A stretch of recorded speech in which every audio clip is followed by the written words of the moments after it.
brothers and sisters, this year we have the 8th election since the advent of our 4th Republic.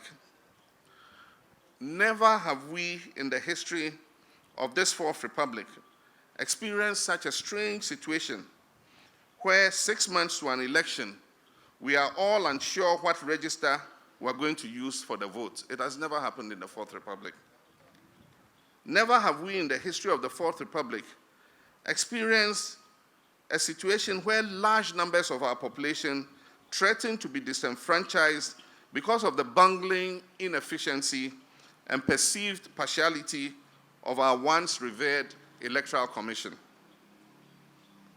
We all await the hearing of our highest court tomorrow to determine whether we have a flawed election or we have an election that we have confidence in, that the will of the people has been properly expressed.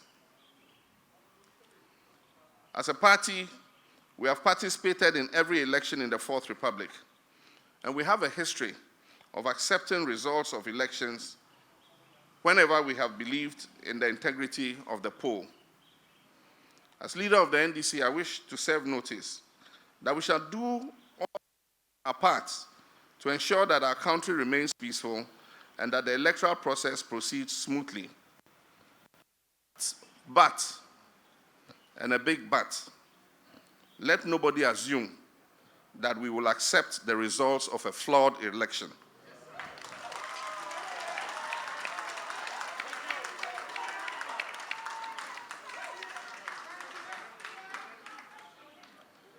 Ladies and gentlemen, all citizens of Ghana are entitled to vote. And the question of our citizenship is clear. At independence on 6th March, every person who was within the territorial boundaries of Ghana was a citizen of Ghana. And on 6th March 1957, we had Gans, we had Dagombes, we had Ashantis, we had Fantis, we had Ewes, we had Fulanins, we had Basaris, we had Konkombes, we had Gonjes, we had Bonos, we had Lebanese, we had Indians, we had Yorubas, and all various ethnic groups within the boundaries of Ghana, 6th March. And on that night, when Nkrumah declared independence, all these people were Ghanaians. And so all their children and their great-grandchildren are Ghanaian.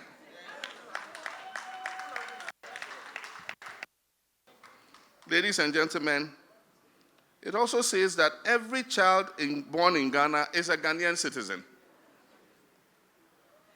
As we sit, our mothers are giving birth. Mothers could be Gans, they could be Dagombes, they could be Ashantis, they could be Fulanis, they could be Fantis, Nzemes, Ewes, Basaris, Gonjes, and all the other tribes we have in Ghana, Kusasis, Basaris, everybody. And all these children being born in Ghana today are Ghanaian.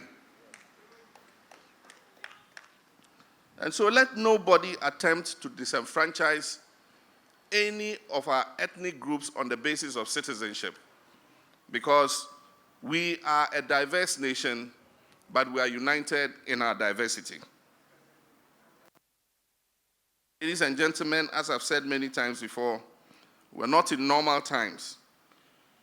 And this morning, as the number of coronavirus cases continues to increase exponentially, it is a wake-up call to all of us to continue to protect ourselves and our families. Because of the nature of the government communication over the past few weeks and general effect on the population to relax adherence to the protocols, this administration, led by Nana Akufo-Addo, has failed abysmally in creating proper public awareness of the COVID-19 disease. This is evident in our markets and our public places. Social distancing is not observed, and still many people go in public places without masks. I urge all of you to continue a strict implementation of the protocols, especially the washing under running water and with soap, the use of hand sanitizers, especially anytime commonly used, and keep distance between one another. And please wear a mask when you step out of the house, or even when you receive guests for a conversation in your home. It is still important to wear your mask. And for those using reusable masks, kindly remember to wash them in soapy water and press with a hot iron every day before you use it again. Obviously, there are a lot of useful lessons to be learned from the initial missteps, which has led us into the current catch-22 situation. But we cannot give up. We need to continue fighting the virus. We need community ownership of the fight against this virus. Because the leaders in our communities, and I've said it many times, but government has refused to listen, our assemblymen and women in particular, our chiefs and traditional leaders, have enormous social capital which they can leverage to prevent stigmatization and also help with contact tracing in order that we're able to successfully fight the virus. It is this leverage which assembly members and women have in their communities that I intend to harness when I become president under our local governance system to enhance data collection and management in our local areas. The assembly members will therefore become the pivot around which a planned, truly decentralized registration of births and deaths will be implemented. In each electoral area, therefore, under the next NDC administration, our assembly members will be trained, equipped, and authorized to be in charge of a localized registration of all births and deaths that occur in their communities. It means that in every electoral area, any birth or death that occurs will be recorded by the assemblyman and transmitted to the district births and deaths registry so that we have a proper register of all births and deaths in our country.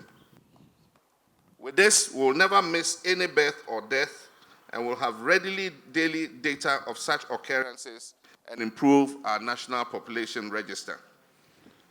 And I wish to endorse the promise made by the Honorable Minority Leader that we will invest all resources to ensure that we don't need to compile a new register at every opportunity. All Ghanaians must have the opportunity, once they are 18 years of age, to be automatically put onto the register.